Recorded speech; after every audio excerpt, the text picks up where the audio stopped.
Donc j'avais expliqué qu'on avait un cours un tout petit peu particulier aujourd'hui, puisque divisé en 3 parties assez comment dire, distinctes, même si on pourra bien sûr faire des liens. Une première partie, on reprend un petit peu de choses sur la question de l'individuation chez Jung, la question de l'inconscient collectif, au travers des ouvrages les racines de la conscience et plus spécifiquement psychologie de l'inconscient et présent et avenir. Donc on fera une demi-heure en gros sur les rapports entre individuation, ombre et inconscient collectif.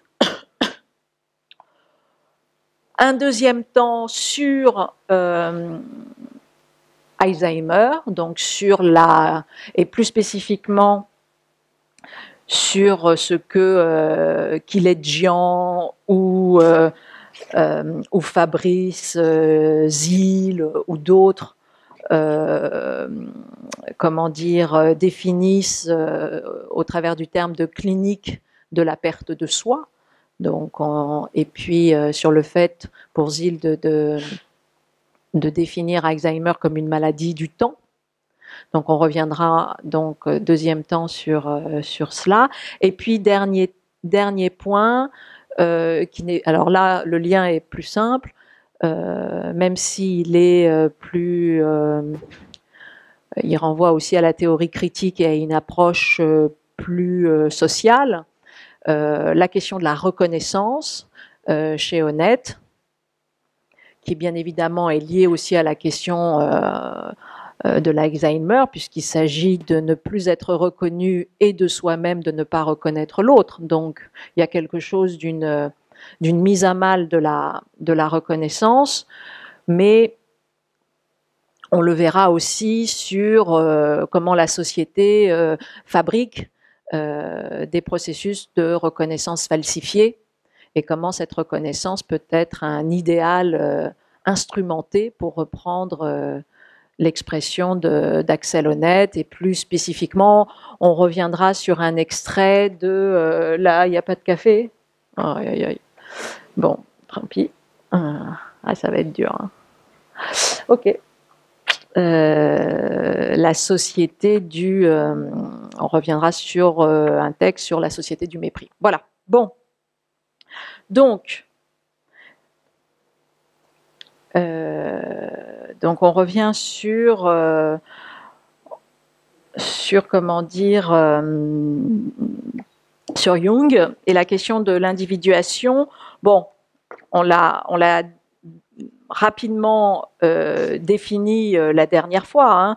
L'individuation, c'est ce processus par lequel un être devient un individu, une unité autonome, indivisible, d'une certaine manière une expérience de totalité, mais en passant par différents stades, et notamment un des stades de se découpler d'une certaine manière de la notion de persona, du masque. Qu'est-ce que c'est la persona? C'est précisément ce que l'individu n'est pas. Hein, la persona, c'est ça peut être, si on prend un langage de winnicottien, ça peut être un principe de suradaptation sociale, hein, on l'avait vu hein, un faux self. C'est tout ce que je mets en place pour résister à la pression et à l'aliénation sociale. Et bien évidemment, il s'agira dans l'individuation petit à petit de dépasser ce moment, ce masque-là de la persona, et de ne plus être dans l'attente de ce qui est espéré de soi. C'est-à-dire que je me conforme bien évidemment au désir d'autrui. Il y aurait une façon différente aussi, qui n'est pas exactement la même, mais prenons une façon plus littéraire de définir les choses. Je pense à Proust, bien sûr. Voilà, c'est-à-dire que la recherche, c'est véritablement une peinture des faux selfs, des personas, et en même temps en montrant comment tout ce jeu du sujet avec les personas et les représentations que la société attend de moi, comment aussi ce jeu-là me constitue. Donc il ne s'agit pas de dire ce n'est que du faux, c'est aussi un moment. Mais en revanche, l'individuation, c'est ce qui traverse ça. Et c'est bien évidemment la phrase splendide de Swann, vers la fin de la recherche, où il explique qu'il a passé sa vie à aimer une femme qui n'était pas son genre. Bon, et qui de fait, en fait, traduisait un désir collectif de rivalité mimétique, si on reprend le terme de Gérard, de René Girard. Et c'est ce que raconte très bien René Girard dans le fait que voilà, nous nous construisons dans une mimétique, dans une rivalité mimétique, et nous passons notre vie à endosser comme ça des enveloppes de personas parce que nous pensons que la société, la famille, les différentes institutions qui sont les nôtres attendent cela de nous. Précisément, Jung dit l'individuation, c'est ce qui sera dépassé, ça. Dépasser cette persona, être capable de voir sa propre ombre, très important, on l'avait vu, plus on ne veut pas voir, c'est vraiment des limites, même des limites du refoulement, voire bien évidemment les limites du déni, ça c'est sûr, mais à force de trop refouler ce que l'on croit être, ce qui est identifié comme le négatif de la société, et puis son propre négatif, puisque dans l'ombre se joue à la fois ma part d'ombre et puis bien évidemment l'ombre plus collective, mais et sachant que Jung dit très bien que nous avons toujours tendance à projeter sur autrui nos propres défauts, notre propre ombre. Donc c'est un jeu de renforcement d'ombre, c'est-à-dire plus on refuse de voir l'ombre, plus on projette sur les autres son ombre. Et donc, et plus celle-ci devient autonome, elle grossit. Vous vous souvenez de elle devient épaisse, c'était ça la semaine dernière, la citation plus spécifique de Jung, et elle affaiblit considérablement le moi. Donc tout le travail de l'individuation, ça va être de traverser, de se rencontrer soi-même, pour reprendre l'expression de Jung, c'est page 45 dans Les Racines de la conscience. C'est la première épreuve du courage, bon, j'ai pas fait exprès, sur le chemin intérieur, épreuve qu'il suffit pour effaroucher la plupart, car la rencontre avec soi-même est de ces choses désagréables auxquelles on se soustrait tant que l'on a la possibilité de projeter sur l'entourage tout ce qui est négatif. Donc vraiment, en plus, l'individuation n'est pas du tout un chemin facile, c'est un combat contre soi-même, alors qu'on pourrait dire, mais non, la rencontre avec soi-même, mon Dieu, quelle promenade sympathique. Non, précisément pas.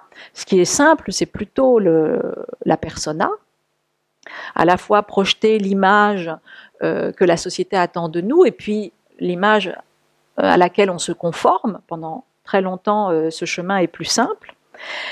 Et c'est là où c'est intéressant, et ça justifie l'individuation, la présence d'un autre, éventuellement la présence d'un tiers psychanalyste, mais pas nécessairement. Mais en tout cas, la présence d'une altérité, c'est-à-dire que si ce n'est pas un autre, c'est nécessairement un décentrement.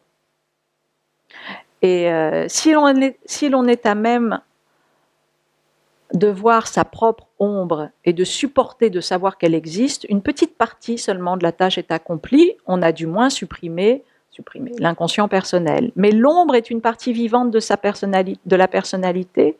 Aussi veut-elle participer à sa vie sous une forme quelconque. Je passe. Il faut bien s'en faire l'aveu.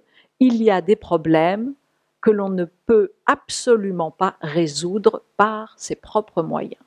Alors c'est très intéressant, c'est-à-dire que, bien évidemment, l'individuation, c'est le travail du sujet. Construire cette individuation, donc il n'y a pas plus spécifique au sujet. Mais précisément, ce qui sera spécifique au sujet, c'est cette expérience de décentrement. Donc on est vraiment dans la quintessence de ce qui appartient à l'agence, au sujet. Le sujet est agent dans ce travail d'individuation, mais précisément, il ira conquérir cette individuation et le fait de traverser... Oh là là, Mazel Tov, merci.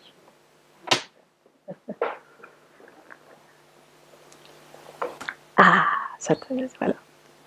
À quoi ça tient? Bon. Aïe, aïe, bon. Pardon. Je ne sais pas, il faudrait que je fasse un cours sur le café un jour parce que, de fait, c'est au-delà de l'addiction, c'est quelque chose qui vraiment me constitue. Bon, donc revenons à nos moutons. Il faut bien s'en faire l'aveu, il y a des problèmes que l'on ne peut pas résoudre seul, de fait. Donc, et ça, c'est voilà, donc, ce jeu est très, très, très important. On l'avait vu également, processus de tension vert, c'est-à-dire je saisis ce sujet qui est le mien dans, bien évidemment, un travail de décentrement et j'ai besoin de l'autre ou j'ai besoin d'une altérité, j'ai besoin d'un décentrement pour précisément construire ce sujet-là. Mais alors, chose très intéressante qu'il dit, c'est que ça se joue avec non seulement un autre, mais aussi avec une capacité de comprendre ce que serait l'inconscient collectif. Alors, je lis le passage. Un tel aveu a l'avantage de l'honnêteté, de la vérité et de la réalité effective. Et ainsi se trouve posé, c'est ça le point important, le fondement d'une réaction compensatrice de l'inconscient collectif. Qu'est-ce à dire? Ce qui veut dire que l'on a désormais tendance à prêter l'oreille à une idée secourable qui surgira subitement ou à percevoir des pensées qu'on ne laissait pas auparavant se formuler en paroles. On fera par exemple attention à des rêves qui surviennent à de tels moments ou l'on réfléchira à certains événements intérieurs qui se produisent en nous précisément à cette époque. Si l'on observe une telle attitude, des forces secourables qui sommeillent dans la nature profonde de l'homme peuvent s'éveiller et intervenir, et ça c'est assez magnifique, car l'impuissance et la faiblesse sont l'expérience éternelle et l'éternelle question de l'humanité, à laquelle il existe aussi une réponse éternelle, sinon l'homme aurait depuis longtemps péri. Ça, c'est quand même assez extraordinaire. C'est-à-dire que, et ça, c'est le soin aussi. C'est-à-dire, le soin, c'est d'aller chercher, on avait parlé la dernière fois des représentations secourables, des forces secourables qui non seulement sont certes en nous, mais qui sont depuis des siècles et des siècles dans l'humanité qui nous entoure et qui nous précède. Sinon, c'est-à-dire que alors c'est une preuve un peu par l'absurde, mais Jung dit, de toute façon, c'est nécessairement le cas, parce que sinon l'homme n'aurait pas survécu à sa propre impuissance. S'il n'avait pas su récupérer des siècles qui sont avant nous quelque chose qui est que dans l'interprétation qu'il en fera, dans l'herméneutique qu'il en fera, il ne s'agit pas du tout de dire c'est la tradition, c'est pas du tout, c'est la sublimation de la dette. C'est ça ce qui est dit là. C'est-à-dire que nous ne sommes pas de nulle part, nous sommes de ces siècles qui eux-mêmes se sont toujours posé la question de l'impuissance de l'homme, qui eux-mêmes sont des chagrins infinis de cette question, et qui pourtant ont produit quelque chose dans les mythes, dans les rêves qui à un moment donné vont être vont nous toucher, hein, vont éventuellement traverser comme ça nos rêves. Et ça, c'est, entre guillemets, aussi l'inconscient collectif. Et donc, dans tous ces archétypes, nous pouvons trouver quelque chose qui nous enseigne, c'est presque platonicien, hein, chez Platon, la connaissance, elle est réminiscence. Hein, elle est ce travail de se souvenir de quelque chose que, logiquement, je n'ai pas vécu. Et la question de l'âme éternelle. On a quelque chose de cela. Et qui, bien évidemment, est l'éternité de cet inconscient collectif. Alors, il peut être dit dans nos rêves, parfois, il peut être dit par les symboles, par des archétypes très particuliers qui sont tellement ancestraux que, bien évidemment, c'est pas simplement l'analyse herméneutique du moment qui fera que ce symbole va dire telle ou telle chose. Le symbole fait lien avec le passé, le futur, etc. Et donc, il est susceptible de nous amener quelque chose que nous n'avons pas à l'instant T. Donc ça, c'est tout à fait important. Et donc, et bien sûr, l'art. L'art est un des hauts lieux. C'est dit, comment dire, voilà, c'est dit dans présent et avenir. Je cite, c'est vers la fin du texte. Ça aussi, c'est très très intéressant. Alors, tout ce qui est à notre portée, nous les hommes, hein, c'est de contribuer à l'évolution et à la métamorphose d'individus qui auront ou qui se créeront l'occasion d'avoir à leur tour et à leur échelon une influence éclairante sur des êtres de la même famille d'esprit, etc., etc. L'approfondissement et l'élargissement de la conscience, c'est toute la thèse de Jung. Hein. La thèse de Jung, c'est que l'humanité et chacun d'entre nous, par notre propre travail d'individuation, nous venons construire cette grande chose qui s'appelle l'approfondissement et l'élargissement de la conscience.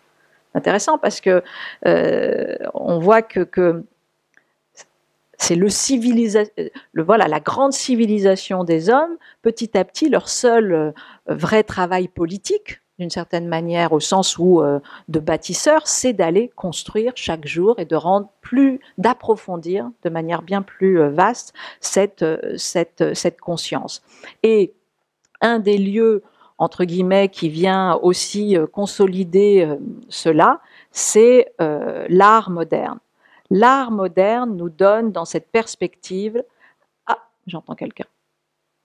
C'est pas un inconscient collectif, celui-là. Hein.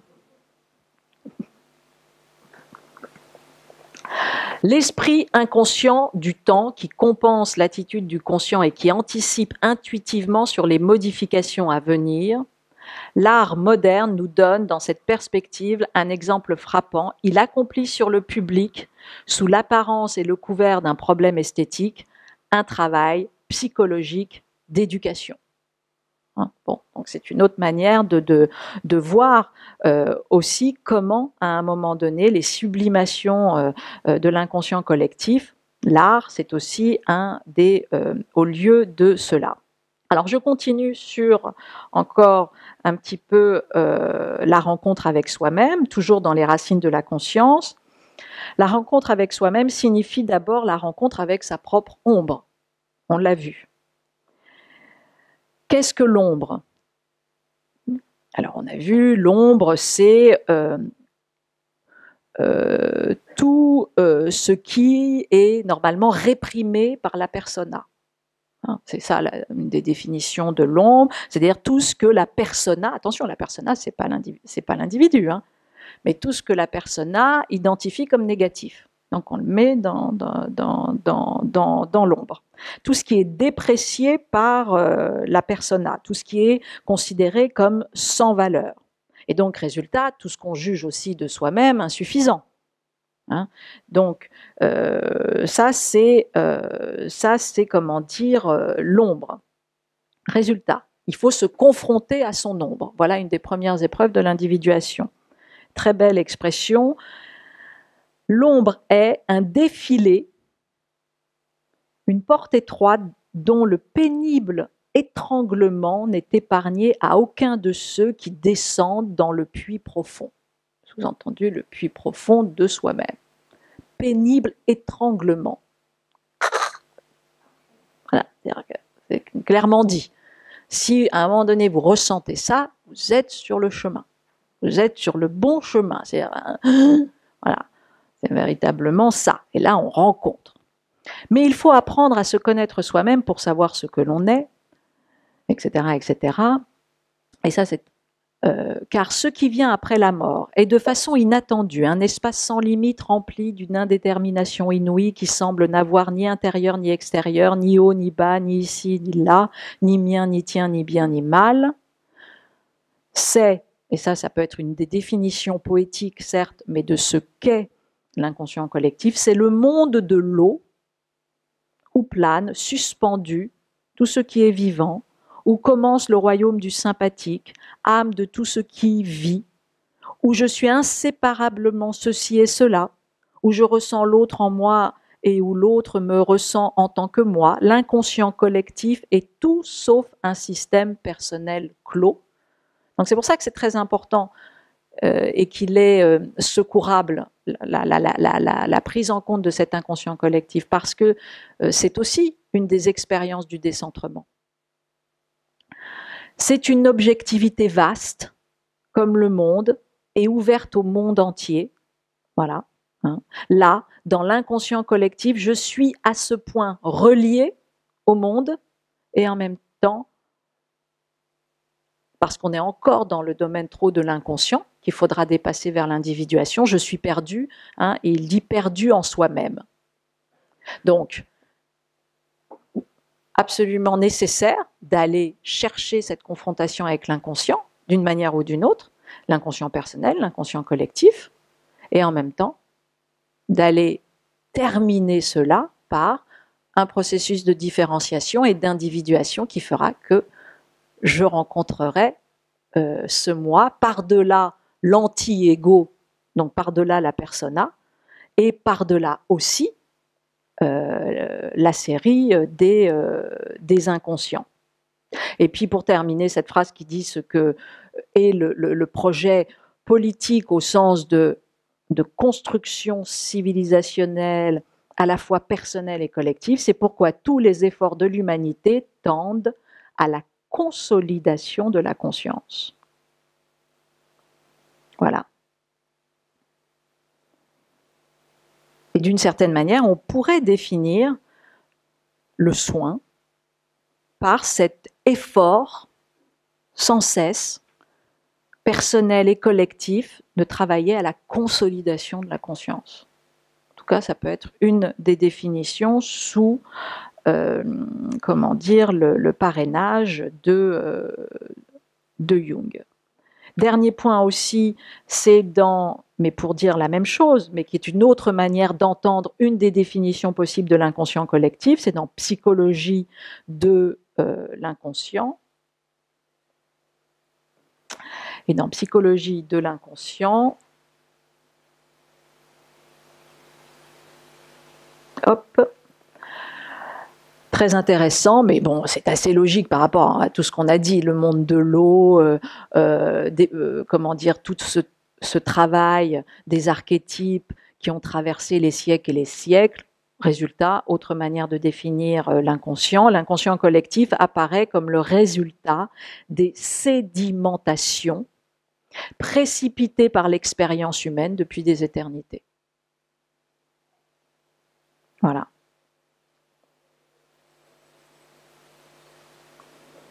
Et résultat, il y a ensuite des dominantes, des archétypes qui vont venir nourrir inlassablement l'expérience de l'âme personnelle. Et tout le travail sera à la fois d'identifier cela et en même temps de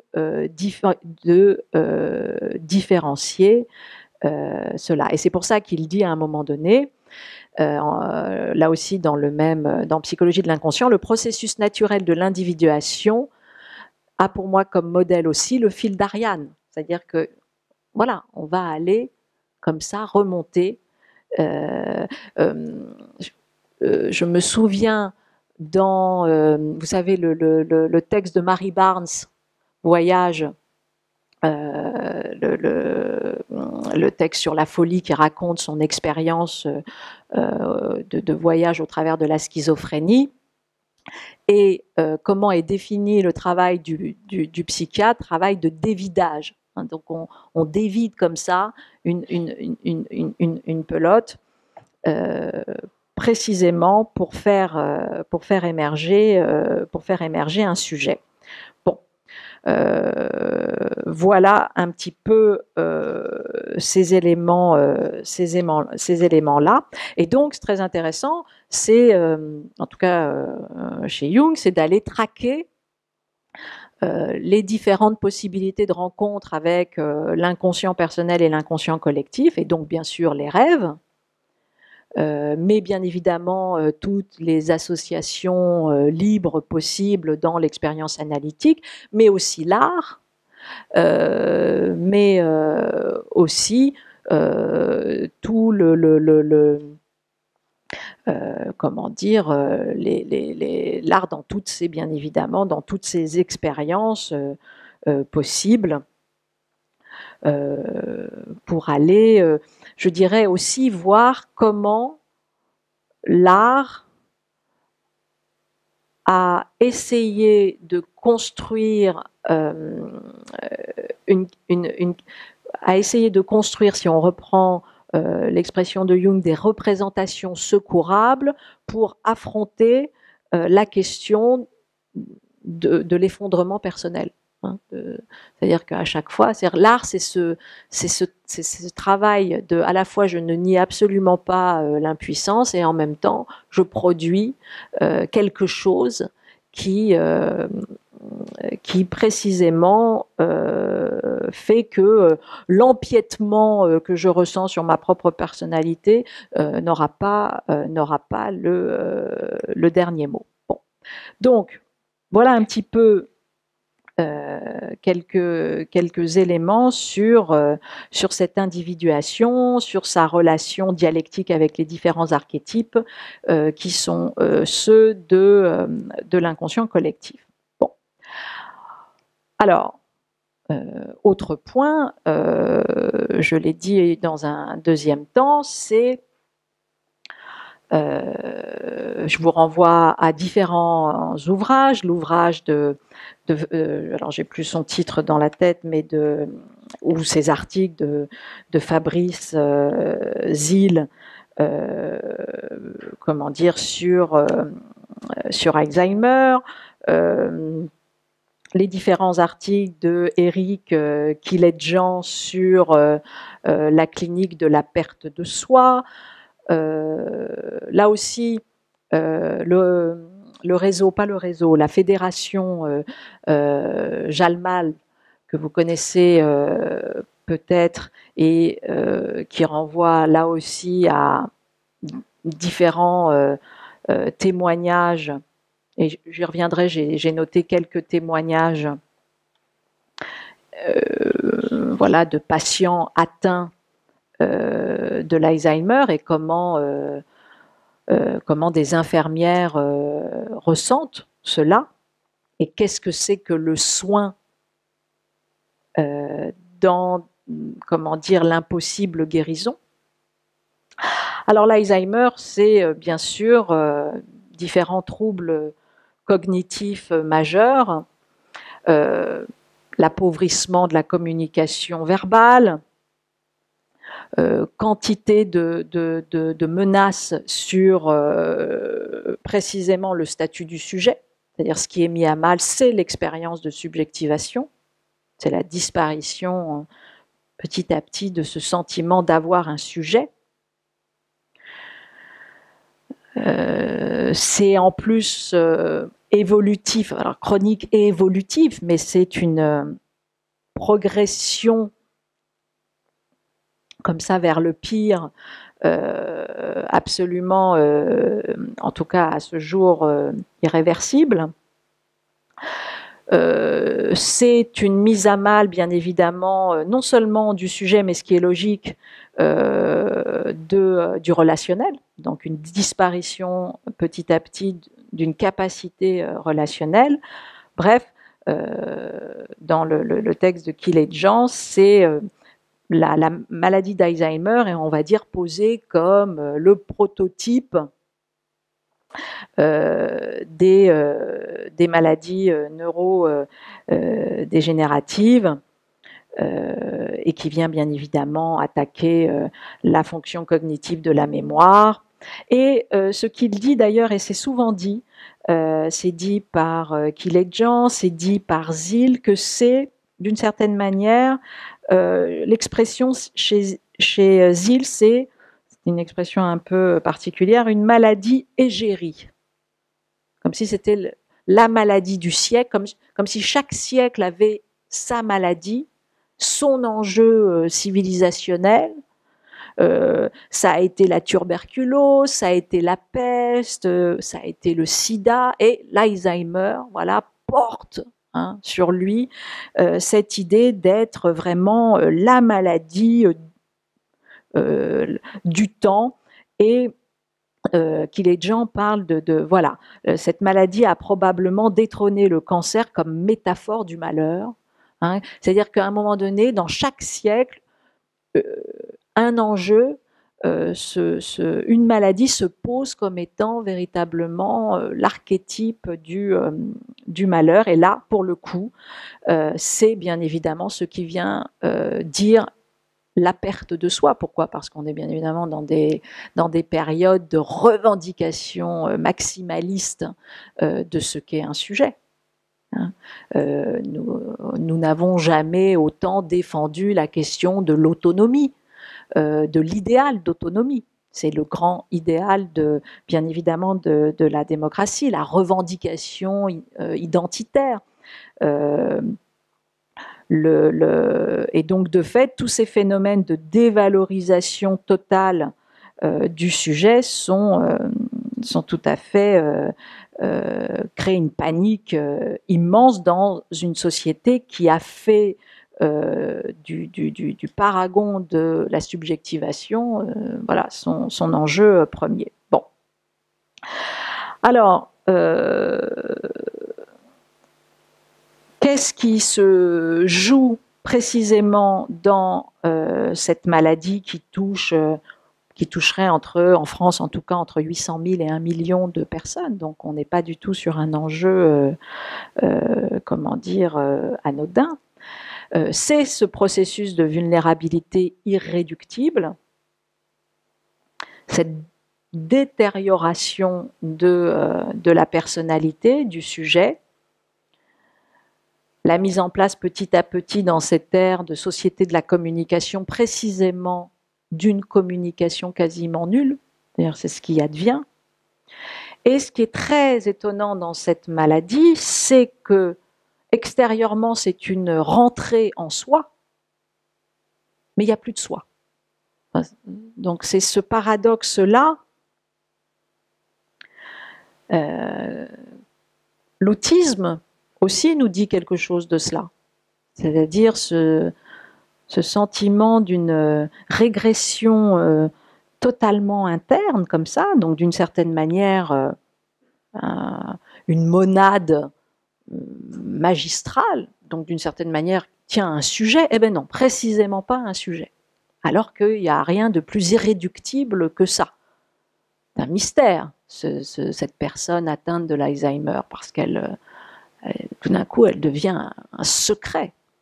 On pourrait se dire, mais tiens, quelle métaphore du sujet. On ne dit pas ça. On ne dit pas que c'est la métaphore ultime du sujet. On dit que c'est précisément la disparition du sujet. C'est peut-être pas si sûr, mais bon. En tout cas, bon. Donc ça, philosophiquement, ce que la philosophie,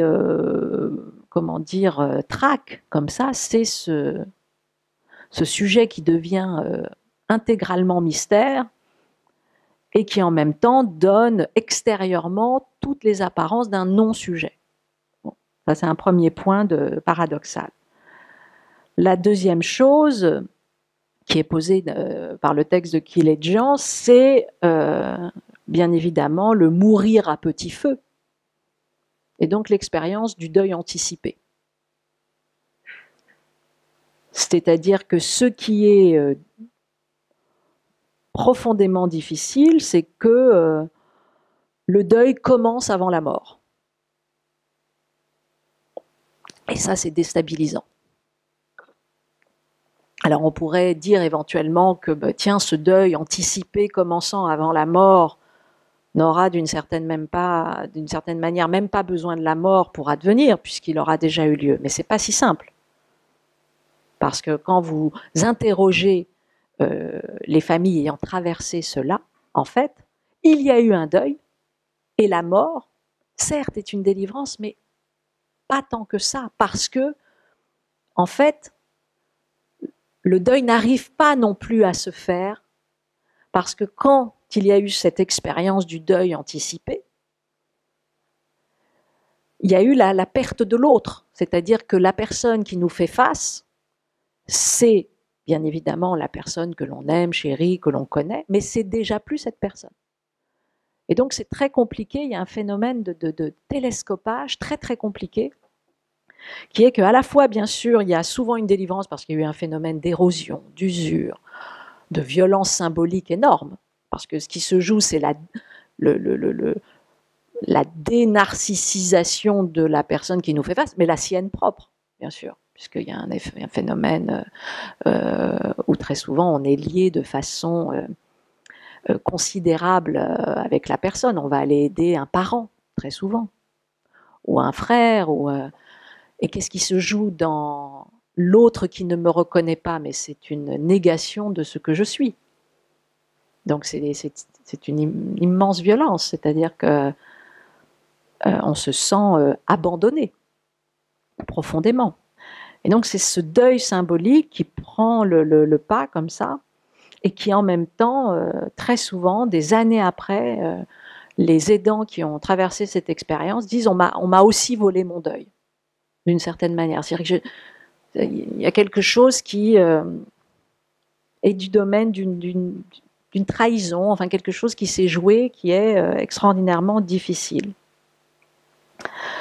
Donc, dans ce texte, on parle notamment de ce deuil anticipé, aussi du fardeau de l'aide. Ça aussi, c'est quelque chose de particulier, c'est-à-dire être engagé malgré soi dans une relation d'aide. Bon, est-ce que c'est la vérité de toute aide ? Je ne sais pas, après tout, peut-être que l'aide véritable est celle qu'on n'a pas envie de donner et qu'on donne, après tout. Bon. Parce que l'aide qu'on veut donner, est-ce que c'est vraiment une aide ? Je ne suis pas sûre. L'aide qu'on veut donner, ça nous fait plaisir. C'est quelque chose qui nous... L'aide qu'on ne veut pas donner, je crois qu'il y a quelque chose dans ce don-là qui est, une expérience mémorable de ça, et que pour véritablement sentir l'aide, peut-être faut-il sentir son fardeau. Donc de fait, il y a quelque chose là dans l'expérience d'Alzheimer absolument considérable. Et puis dans ce texte aussi, dans cet article, sont étudiés. On passe petit à petit, alors, ce qu'il appelle la clinique de la perte de soi. On va dire que c'est... puisque, en gros, on est sur une évolution de la maladie entre 5 et 8 ans, et 2 dernières années qui, véritablement, font une expérience de déflagration. Bon. Entre 5 et 8 ans, et surtout vers la fin, tout dépend, il n'y a pas bien sûr, il n'y a pas de règles, mais on va dire que on est plutôt dans une clinique de la perte de soi, et ensuite, Killedjian parle de clinique de l'extrême. Quand précisément, on est dans une dépendance maximale.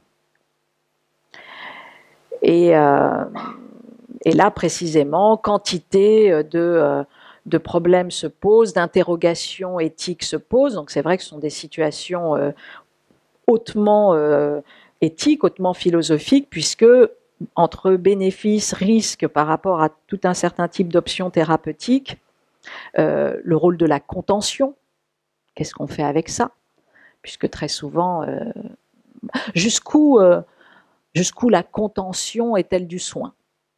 D'une des questions majeures que suscite un certain type de dépendance extrême. Bien évidemment, c'est extraordinairement compliqué de répondre à cette question.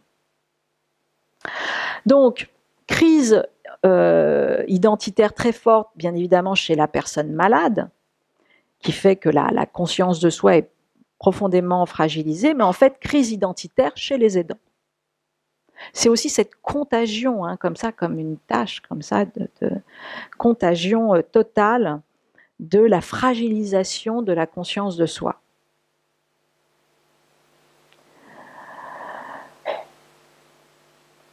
Et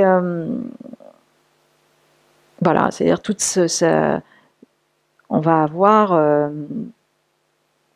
une déflagration très souvent aussi de la famille.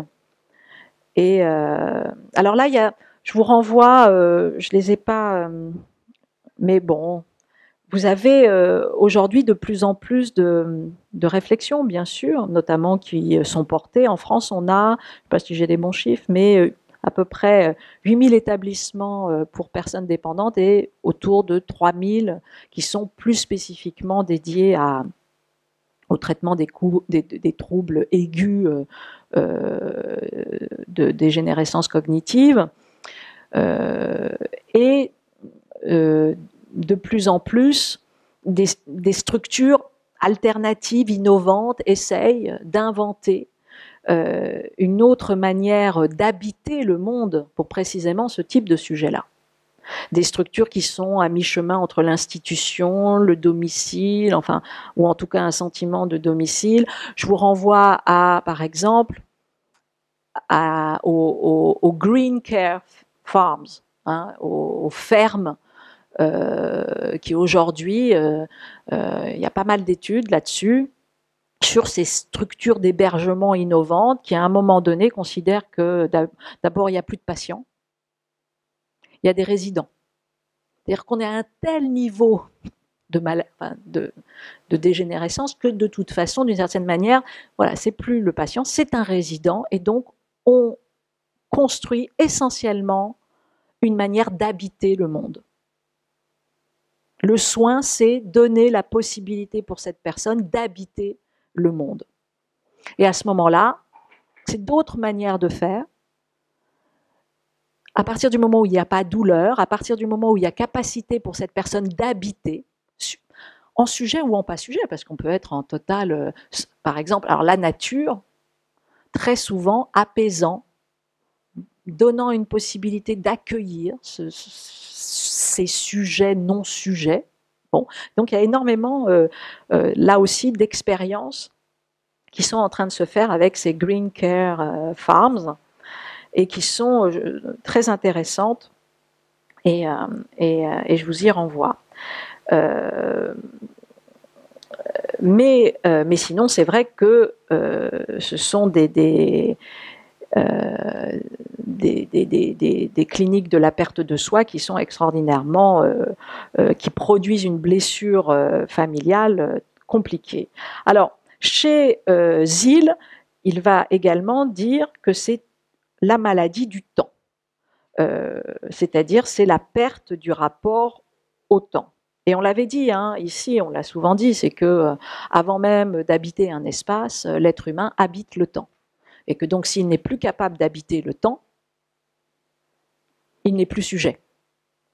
Hein, et donc on a cela chez comment dire, chez Ziel, qui est véritablement.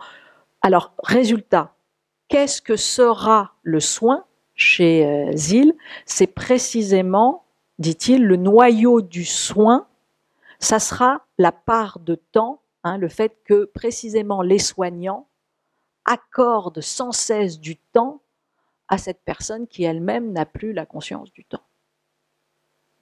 Et c'est d'autant plus compliqué, puisque vous savez très bien que d'accorder du temps à quelqu'un qui n'en a pas conscience, mais c'est du domaine du sacerdoce. Parce que, eh bien, pourtant, c'est là que se situe le soin. C'est-à-dire, à un moment donné, cet accompagnement dans l'incurable qui, précisément, fait que plus rien n'est évident, puisque toutes les fonctions motrices, d'exécution classique, etc., sont compliquées. Hein. Il y a un phénomène dit d'isolement total par l'essence. Ben précisément, on va aller simplement donner du temps, accorder du temps, continuer de répondre alors que les patients ne répondent plus. Alors que précisément, il n'y a pas de réciproque. Continuer la reconnaissance alors qu'il n'y a pas de réciproque. C'est peut-être ça aussi la reconnaissance. Alors, on va y revenir bien évidemment sur cette question de la reconnaissance tout à l'heure. Je donne également, c'est un texte qui est sorti il n'y a pas longtemps, qui est un très beau texte, vous l'avez peut-être lu, un petit texte, La vie, la mort, la reconnaissance, Alzheimer, un texte de Michel Malherbe, comptant précisément le deuil anticipé qu'il a fait, puisqu'il a accompagné son épouse Annie, et ce qu'il raconte, c'est précisément non pas la douleur de ne plus être reconnu par Annie, qui est déjà une douleur immense, et bien évidemment constitutive d'une crise identitaire chez l'aidant, mais là, il a plutôt axé sur l'autre point, qui est de ne plus reconnaître Annie, de ne plus arriver à reconnaître celle qu'il a aimée. Et ça, c'est terrible parce qu'il dit, voilà, Alzheimer ne détruit pas simplement la personne, elle détruit la relation que j'avais avec cette personne. Donc, c'est-à-dire qu'il n'y a pas de répit, quoi. C'est-à-dire, elle détruit le souvenir que j'ai de cette personne. Donc, c'est vraiment tout le... C'est-à-dire, c'est pas simplement, c'est vraiment la bombe par... comment on appelle ça, par fragmentation, c'est-à-dire que ça ne s'arrête pas, quoi. Le désastre ne s'arrête pas. Donc, Alzheimer détruit la relation, hein, détruit la spécificité, la complicité. Hein. Elle détruit le soi de la personne, mais elle détruit le nous. C'est ça qui est littéralement attaqué. Et par ailleurs, c'est le fait aussi que, dit-il, Annie est absente. Voilà, et pourtant, dit-il, je reprends le terme de Malherbe, elle dure. Qu'est-ce que c'est que cette durée d'un sujet qui n'est plus là? Là aussi, c'est une vraie question philosophique. Et puis, le fait qu'il y a des expériences qui, hélas, n'enseignent rien. Alors, il ne le dit pas comme ça, mais il y a des savoirs qui ne se capitalisent pas. Et notamment, dit-il, je cite Malherbe, « Je ne fais pas un bon visiteur. Je ne suis pas un aidant comme on les aime. Chacune de mes visites est un recommencement. Elle ne s'additionne pas. Je ne me professionnalise pas. C'est comme si je devais perpétuellement refaire la même découverte. Qu'Annie tire sur ses fils, qu'elle lisse ses lèvres, qu'elle dure. C'est comme si ma mémoire, se refusant à enregistrer le fait, je n'en pouvais m'en créer l'habitude. » Ce qui est d'ailleurs une vérité du deuil réel. C'est-à-dire que, et tous ceux qui ont vécu un deuil connaissent cette expérience du recommencement de la découverte que quelqu'un est mort. C'est-à-dire que c'est le fait même que le deuil ne se fait pas, c'est que c'est comme une nouvelle. On le sait, et pourtant ça tombe comme quelque chose qui est encore inédit et pendant très longtemps. Ça tombe sur soi, alors qu'on le sait, bien évidemment. Et donc il va falloir faire le deuil à chaque fois, c'est ce que Proust explique très bien d'ailleurs, le deuil à chaque fois de tous ces moi qui vivent la nouvelle, quoi, alors que c'est pas une nouvelle. Et notamment par la problématique de la réminiscence, c'est dans, comment dire, la Albertine disparue, si vous vous souvenez les pages d'Albertine disparue, moi je me souviens quand j'étais en cours, les avoir découvertes et vivre vraiment exactement l'expérience du deuil. Chez Proust, il raconte très bien ça, c'est-à-dire que le problème, c'est pas qu'Albertine est morte. Le problème, c'est que tous les moi proustiens ayant vécu un certain souvenir avec Albertine et surtout tous les moi proustiens à venir vont devoir être tués. C'est-à-dire que il voit, c'est pour ça qu'il ferme les volets de sa chambre. Il ferme les volets de sa chambre parce que chaque lumière arrive sur quelque chose et bien évidemment est associée à cette lumière un visage d'Albertine, un sourire d'Albertine, quelque chose, et un moi de Proust, un moi du narrateur, pardon, un moi du narrateur qu'il faut tuer à ce moment-là. Bon. Et donc, et on pourrait se dire, mais non, tu le sais bien, puisque tu sais que... Et donc, capitaliser. Mais en fait, non. Le deuil est un chemin qui ne se construit pas par capitalisation. C'est quelque chose qui... bon. Donc l'Alzheimer, poursuit Malherbe, est une mise à mort aussi du souvenir. On n'arrive plus à retrouver la personne aimée, la personne connue. C'est avant l'heure la fin de la vie commune. C'est avant l'heure la fin du nous, alors que la personne est là et qu'on pourrait croire à un nous. Et alors, ça c'est intéressant dans le texte, sachant que le texte de Malherbe est une... là aussi est une... il a été très bien expliqué d'ailleurs ce texte par Jean-Philippe Pierron, qui en a fait une petite recension, puisque la Malherbe est allé chercher l'enseignement de la philosophie pour voir s'il résistait à cette épreuve qu'est l'Alzheimer. Et une des questions de Malherbe, c'est précisément, voilà, tiens, on fait une philosophie de la personne, et dans le texte de Malherbe, il va chercher Ricoeur, il va chercher Lévinas, et puis d'autres.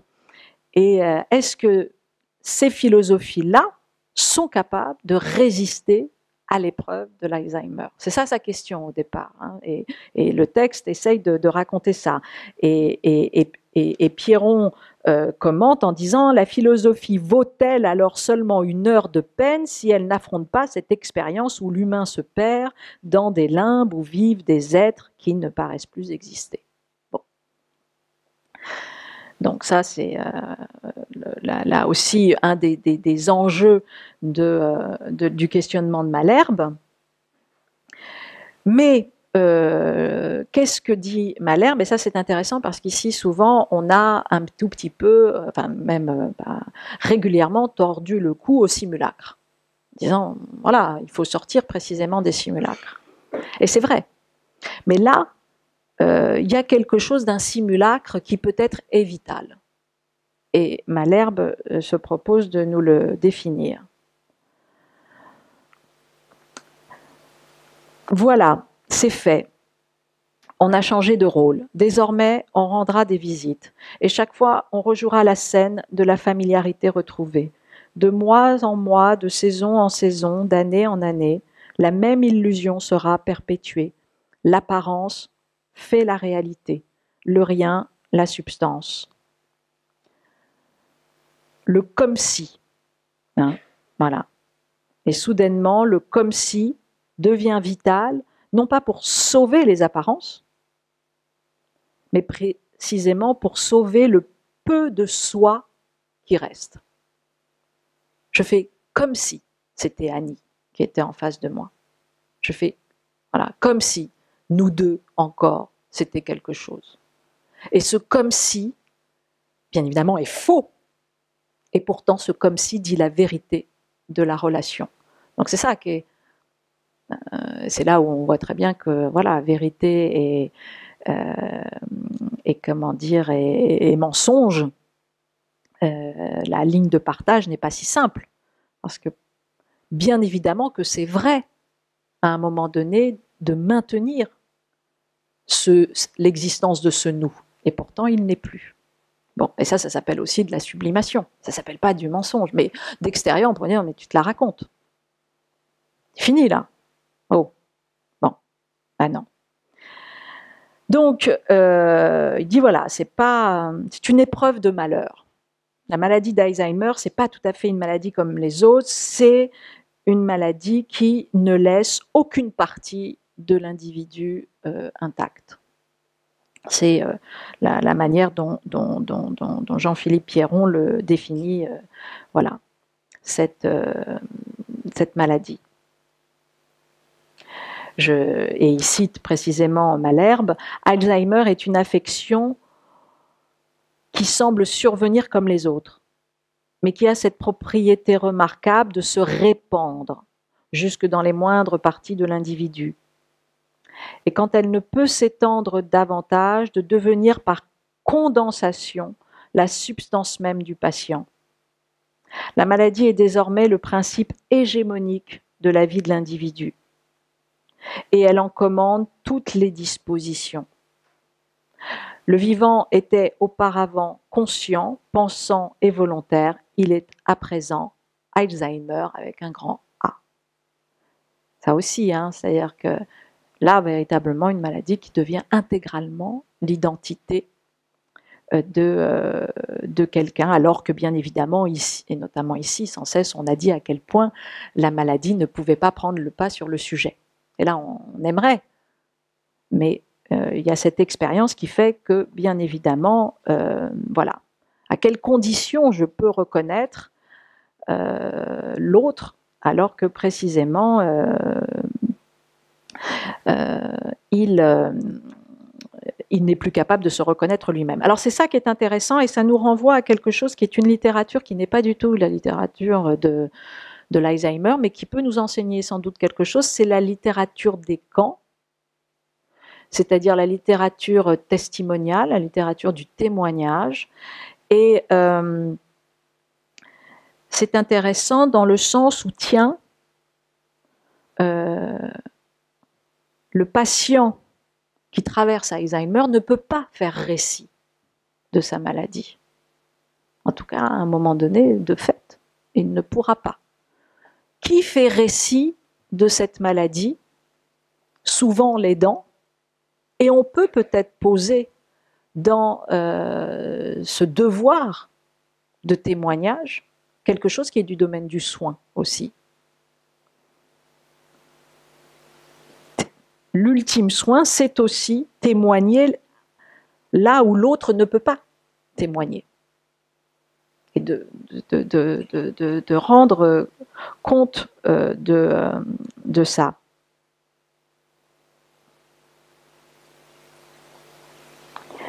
Et bien évidemment, ça renvoie, bon, un des textes bien sûr les plus connus est celui de Primo Levi, qui raconte précisément comment il s'est fait le porteur de cette obligation de témoigner.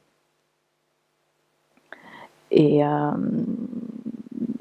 voilà, là il y a quelque chose qui est de l'ordre d'attester du soin. J'avais dit que je donnerais juste quelques comment dire, témoignages de deux infirmières. Vous trouvez ça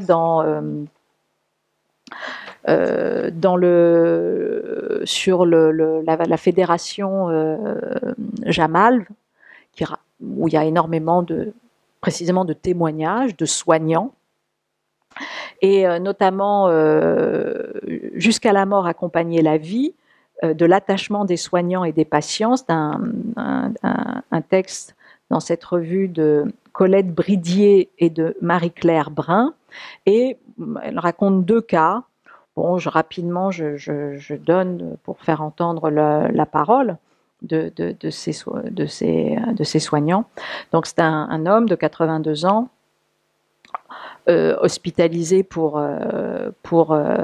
incurie, et elle raconte comment il est devenu, à cause de la maladie, profondément agressif et refusant toute toilette. Alors que dans sa vie, il avait été au contraire quelqu'un d'extrêmement soigné. Donc voilà. Et non seulement comment, il refuse de se laver, mais en plus, il prend, si j'ose dire, sous son emprise son camarade de chambre, et d'une certaine manière empêche aussi là qu'on s'occupe également de son camarade. Et donc, c'est un homme, dit-elle, extraordinairement difficile à approcher. Voilà. Personne ne pouvait entrer dans sa chambre, on a dû faire un grand travail pour pouvoir l'apprivoiser, etc., etc. Et en fait, bon, qu'est-ce qu'elles font? Le soin, voilà, on pourrait dire, le soin, il faut le laver. Parce que si on ne le lave pas, il va, je sais pas, tomber malade, en tout cas, il deviendra une source de contamination pour lui-même, pour les autres, etc. Et précisément, elle ne raconte pas ça, bien sûr. Elle ne raconte pas la contention où elles l'ont attrapé par les 2 mains, mis sous la douche, lavé de force. Non. Le bougre est resté sale pendant longtemps. Et c'était ça aussi le soin. C'est-à-dire que le soin, étonnamment, c'est d'abord fait par le fait d'accepter, de créer chez lui le fait qu'il accepte de se laisser toucher. Et donc elle raconte comment, progressivement, elles ont d'abord parlé tous les jours avec lui pour le plaisir de lui rendre visite. Alors au début il était très fermé, puis tiens, finalement, bon, discute. Chaque fois qu'elle repartait, elle ne le lavait pas. Puis un jour, elles ont dit « Ah, vos mains !» Alors elle a montré les mains. Elle a dit « Oh, comme c'est drôle !» Ils ont fait une caresse sur les mains. Et puis elles avaient une espèce de linge un peu mouillé, puis elle, voilà. Et donc ils disaient « Oh, c'est drôle, c'est pas désagréable, cette eau un peu chaude. » Et pas question de te laver, pas laver, etc. Et que petit à petit, comme ça, le soin a été d'abord de créer cette confiance, et absolument pas donc comment dire, la finalité hygiénique, fonctionnelle, c'est-à-dire que le soin, c'est d'abandonner le fonctionnel. Alors que précisément, bon, ah bon, ah ben c'est intéressant cet endroit où on va et on ne prodigue plus de soins. Bon, le soin, c'est de produire chez l'individu, d'une certaine manière, la demande de soins. Et bien évidemment, avec la famille qui est derrière, en disant, mais enfin, vous n'allez pas quand même le laisser pas laver. Hein? Bien sûr, parce qu'il y a ce qui est d'ailleurs logique. Et en fait, petit à petit, à partir du moment où il a accepté d'être touché, d'avoir cette relation sensorielle non fonctionnelle, non fonctionnalisée, quelque chose s'est ouvert. Quelque chose s'est ouvert, pas simplement sur le fait d'être lavé. Oui, il a pris des douches. Mais quelque chose s'est ouvert sur la relation qu'il avait avec toute sa famille. Parce que bien évidemment, il ne voulait plus voir sa famille. L'agression c'était normal. Le continuum de l'agression, il est immense. C'est pas simplement la douche. La douche, c'est un symptôme. Bon. Et donc, petit à petit, à partir du moment où il a recommencé à accepter tous les jours cette capacité d'être touché, il a accepté que, tiens, sa belle-fille vienne le voir, tiens, la petite fille de son fils avec qui il parlait plus, tiens, vienne le voir, et même à apprécier, etc., etc. Et donc, elle raconte, voilà, leur cheminement. La première intervention a donc été de restaurer la confiance. C'était ça le soin, comment dire, essentiel. Et puis elle raconte aussi une autre expérience. J'ai pris ces 2 cas-là, parce que là, je dirais que c'est presque un happy end, entre guillemets, ce que je vous raconte là. Donc je suis allée prendre aussi quelque chose de plus compliqué. où elle raconte précisément un sentiment d'avoir failli, alors que c'est la même histoire à chaque fois, hein, qui se termine avec Alzheimer. Et pourtant, il y a des moments où elles ont un sentiment de réussite et d'autres moments un sentiment d'échec, alors que c'est la même histoire pourtant. Ben non, c'est pas la même histoire. Et donc, elle raconte l'histoire d'une femme. Alors, elle, c'est l'histoire inverse. Très heureuse, enfin très heureuse. En tout cas, quand elle arrive, malgré bien évidemment la maladie, pas d'agressivité, pas de. Au contraire, elle déambule dans le service, elle reconnaît pas les lieux, mais bon, voilà. Et puis tout de même, régulièrement, elle cherche à partir, bien sûr. On avait ici évoqué les fugues, etc. Et tous les jours, elle fait sa valise. Et donc tous les jours, c'est compliqué. Il faut à la fois défaire la valise et en même temps lui. Voilà. Alors là, le travail consiste d'une certaine manière à faire que c'est elle qui défait sa valise sans immense douleur et que bon, et ça la tient malgré tout de faire sa valise et de défaire sa valise. Et puis un jour, dit l'infirmière, un jour elle a lâché prise et elle a arrêté de faire sa valise. Et là, tout d'un coup, la spirale part. C'était peut-être une trace encore du sujet de faire sa valise. Elle s'est rendue compte qu'elle ne rentrerait plus. Elle a refusé de marcher, puisque si elle ne fait plus sa valise, à quoi bon de toute façon savoir marcher? Donc elle a cessé de marcher. Elles n'ont pas su empêcher cela. Et à ce moment-là, ça y est, elle est absolument rentrée en elle-même. Et les infirmières de dire, voilà, c'est terrible parce que en fait, tant qu'elle disait je ne veux plus vivre, je veux rentrer chez moi, etc., c'était douloureux pour les soignantes qui avaient l'impression de contraindre quelqu'un, mais en même temps, il y avait quelque chose de la vie qui était là. Et le jour où, d'une certaine manière, c'était plus simple pour les soignants, parce qu'elles ne disaient plus, j'en ai marre de la vie, je veux rentrer chez moi, je veux faire ma valise, elle ne bougeait pas. Elle était dans son lit. Ben là, de fait, elle s'est laissée totalement, elle a lâché totalement prise, et les infirmières de dire on a raté quelque chose. On a raté quelque chose, mais on ne sait pas quoi. Ça aussi, quel type d'enseignement tirer de ces confrontations avec des cliniques de l'extrême, pour reprendre la formule de Killedge. Bon. Autre point aussi, un autre texte de Vonax, Nicolas, et de Desgroseilliers Valérie, renouer avec le sujet dans le champ de la santé, proposition théorique pour un soin fondé sur l'expérience vécue. Bon. Alors là aussi, intéressant, ça dit la même chose que ce qu'on a dit tout à l'heure et ce que font les Green Farms. Qu'est-ce que c'est que prendre soin dans ces cliniques de l'extrême? C'est tenter de prendre soin, je reprends l'expression, de rapport au monde. Donc là aussi, on n'est plus du tout dans le fonctionnel. Et ça va être plusieurs choses. Alors là, il liste 4 grandes catégories de qu'est-ce que ça veut dire prendre soin de rapport au monde. Donc on n'est plus sur des approches, voilà. Alors une première approche qui est celle de la réparation narcissique. C'est-à-dire en gros, par exemple, de permettre encore des opérations à l'endroit de référents physiques et corporels qui renvoient à des dimensions esthétiques. Bon. Donc la question du corps est de tout de même avoir un corps qui nous plaît, malgré tout.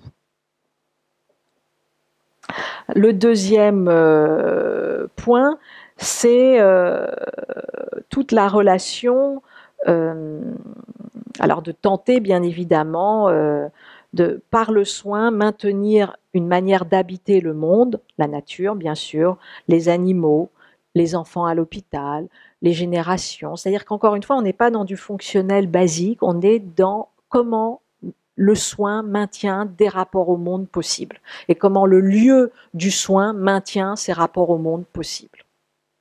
Des rapports avec de l'intergénérationnel, des rapports avec le sacré. Donc, comment, par exemple, quelle place pour le sacré dans le soin? Pour certains sujets, c'est important. Bien évidemment, de manière classique, être visité, etc. Mais d'aller chercher la question de l'art. Est-ce que la présence de l'art dans ce type d'unité de soins est intéressant parce que précisément est protégé un rapport au monde dans cette question de l'art. Là, on n'est plus dans la douche, le lit, le machin. On est dans quelque chose de bien plus, un rapport métaphysique au monde qui est protégé. Et ce serait ça aussi le soin.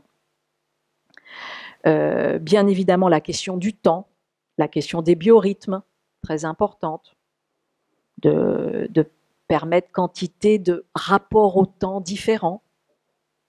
Et puis, bien évidemment, la question d'un rapport à l'espace, comment, malgré celui qui est là et qui a des difficultés de faire sujet, essayer d'aller inventer avec lui un aménagement de l'espace tout de même, de ne pas lâcher là-dessus, alors que peut-être chaque jour est proposé un échec de cela. Mais comme c'est une quête permanente, on progresse avec la médecine, la recherche, et donc, d'une certaine manière, on est dans l'obligation de faire comme si il y avait un sujet. Parce qu'à un moment donné, dans 20 ans, dans 5 ans, dans 10 ans, que sais-je, dans encore plus, précisément, le sujet viendra répondre. En tout cas, il faut avoir cette exigence-là. Bon, dernier point.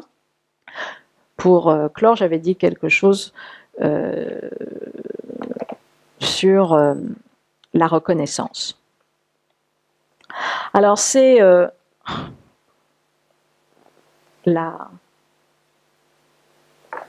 c'est donc le texte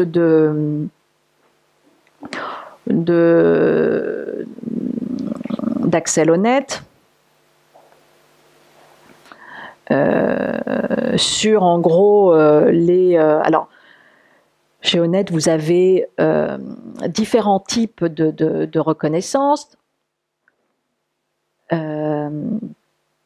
D'abord tout ce qui renvoie à la reconnaissance affective, la reconnaissance primaire, c'est-à-dire celle qui se joue au travers de la famille. Le soin premier.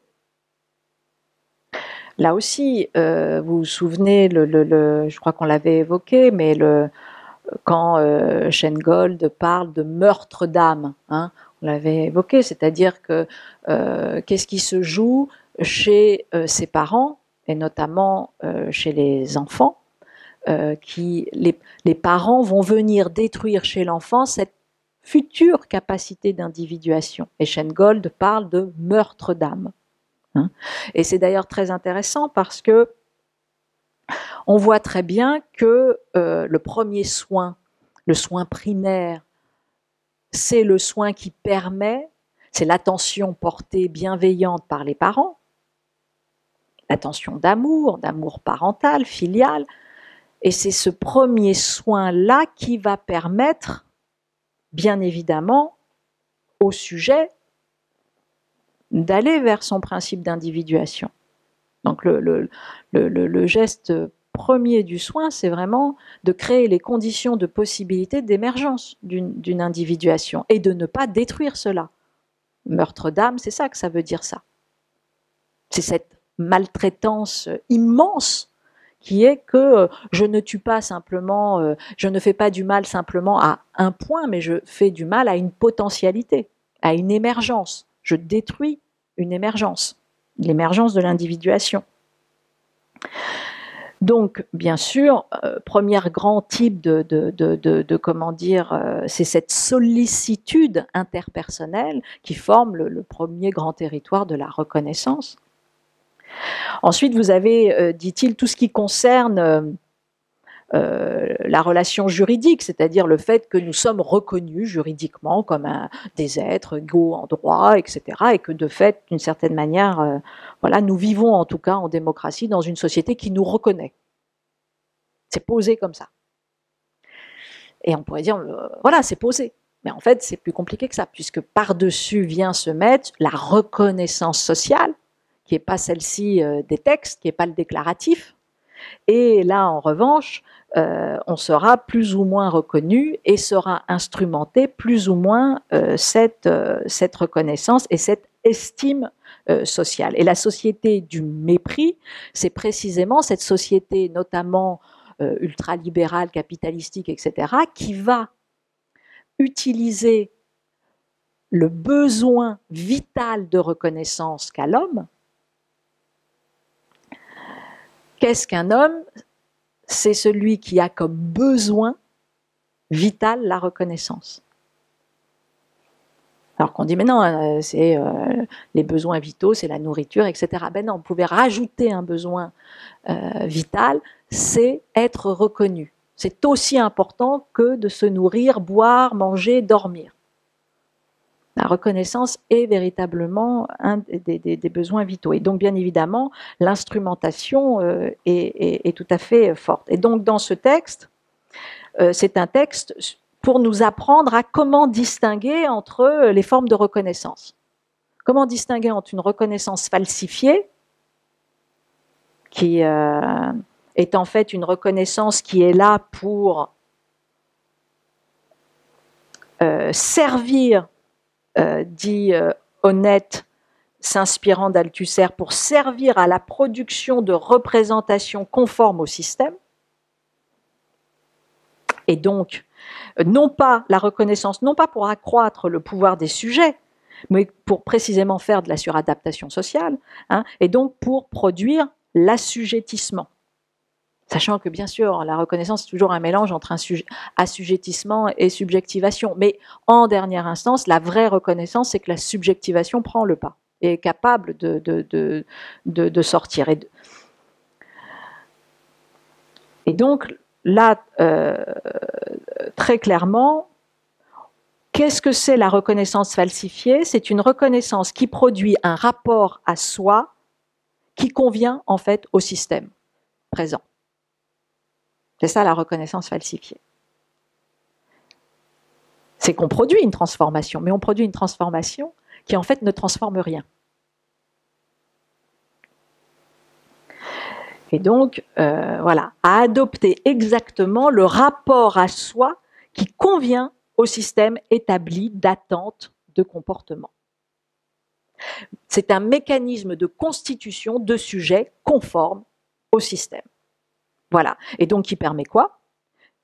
Quelle est la finalité des reconnaissances falsifiées? Ben, c'est tout simplement, elles ont pour fonction de maintenir la domination sociale, l'ordre conservateur, tout en donnant au sujet, bien évidemment, l'idée d'une transformation intérieure, et donc l'idée d'une individuation. Là, on est dans le faux self jusqu'au bout, quoi.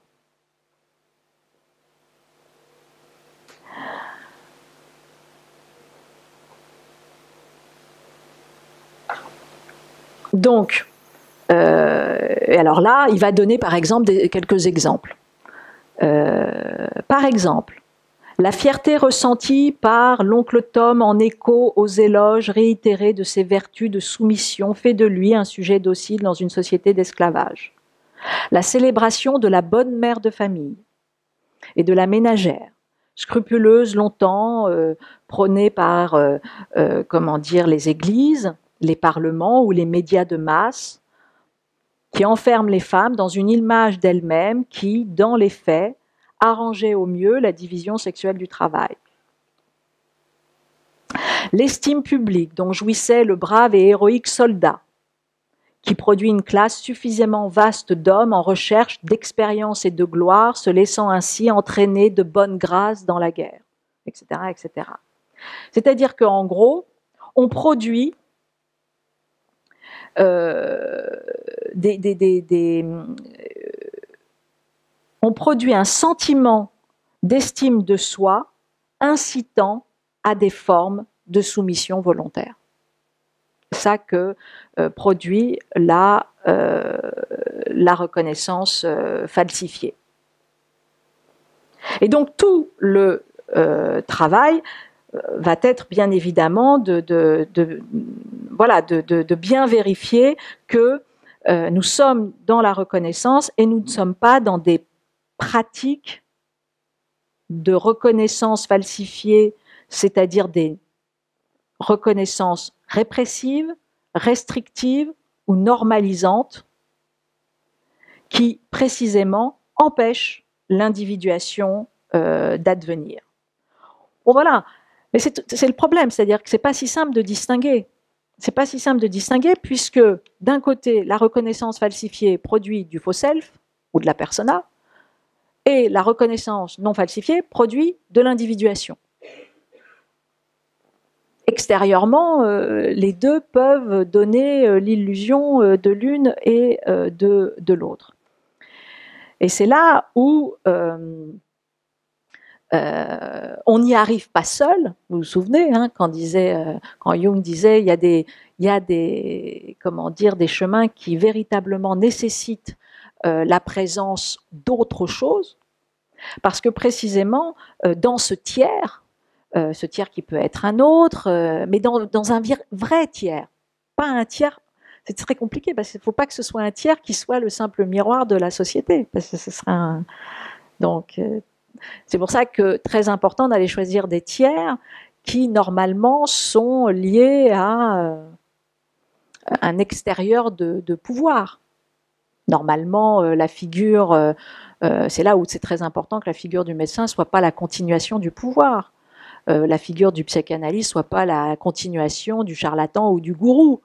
Qu'est-ce que voilà, comment on trouve celui qui va me permettre de déconstruire les formules de reconnaissance falsifiée qui me sont proposées, et puis plus globalement ce que Adorno a pu appeler la rationalité instrumentale. Et c'est là où on verra ça, là pour le coup, plus spécifiquement l'année prochaine, c'est-à-dire, on est passé un peu vite dessus, mais comment les institutions ne fabriquent pas, les institutions ne sont pas que des lieux de reconnaissance falsifiée. Parce qu'elles le sont, de fait. Mais pas que. Voilà, il faudrait simplement pas que. Hein, comment nous produisons des institutions qui ne sont pas que ça. Et il y a une autre formule intéressante chez Axel Honneth, toujours dans la société du mépris, c'est ce qu'il appelle l'invisibilité. Comment on en arrive à un moment donné à produire de l'invisibilité sociale. Et l'invisibilité sociale, ce n'est pas nécessairement, vous avez des visibilités qui sont des invisibilités sociales. Je vais donner un exemple un peu foireux, mais je dirais facile, mais comme ça vous aurez une idée immédiate de ce qu'est de l'hypervisibilité qui est de l'invisibilité sociale. La télé-réalité. C'est de l'hypervisibilité. C'est même que ça.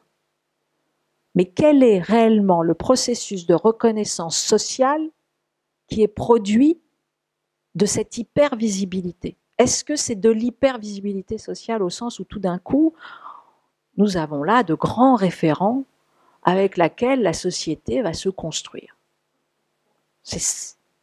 Bon. Précisément pas. Donc, il y a des invisibilités qui sont des invisibilités sociales, de fait. Mais il y a aussi des hypervisibilités qui sont des invisibilités sociales.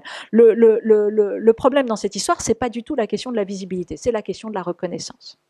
C'est la question de la réciprocité de la reconnaissance sociale qu'on a, qui est en deçà de ce processus de visibilité.